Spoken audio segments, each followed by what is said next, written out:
June 27వ తేదీన శని త్రయోదశి. ఈ రోజున నేను శని హోమం జరిపించబోతున్నానండి.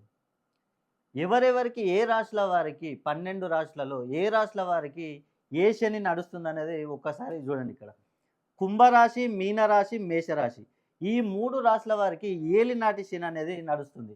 ఈ ఏలినాటి శని అనేది 7.5 సంవత్సరాలు ఉంటుంది. అదేవిధంగా మిథున రాశి వారికి కంటక శని. ఈ కంటక శని అనేది 2.5 సంవత్సరాలు ఉంటుంది. ధనస్సు రాశి వారికి అర్ధాష్టమ శని, ఇది కూడా 2.5 సంవత్సరాలు ఉంటుంది. సింహరాశి వారికి అష్టమ శని, ఇది కూడా 2.5 సంవత్సరాలు ఉంటుంది. కాబట్టి ఈ శని త్రయోదశి నాడు శని హోమంలో ప్రతి ఒక్కరు పాల్గొనండి. మీకున్న సమస్యలు మొత్తం తీరిపోతాయి. అదేవిధంగా ఈ శని అనేది ఏలినాటి శని అనేది నెక్స్ట్ రాబోయే రోజులలో వృషభ రాశి వారికి రాబోతుంది. వీరు కూడా తప్పకుండా శని హోమంలో పాల్గొనాలి. అదేవిధంగా కంటక శని ఇది కర్కాటక రాశి వారికి రాబోతుంది. అదేవిధంగా అర్ధాష్టమ శని మకర రాశి వారికి రాబోతుంది. అష్టమ శని కన్యా రాశి వారికి రాబోతుంది. నేను చెప్పిన ఈ రాశులందరి వారు తప్పకుండా శని హోమాన్ని చేయించుకోవాలి.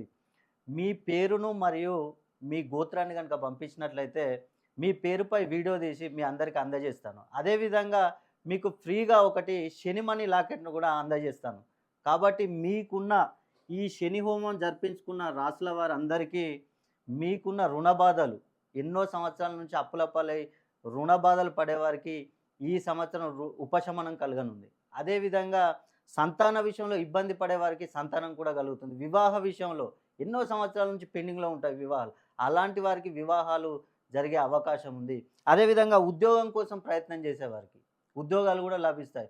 ఉద్యోగంలో ఉన్నవారికి ప్రమోషన్లు వచ్చే అవకాశాలు కూడా ఉంటాయి.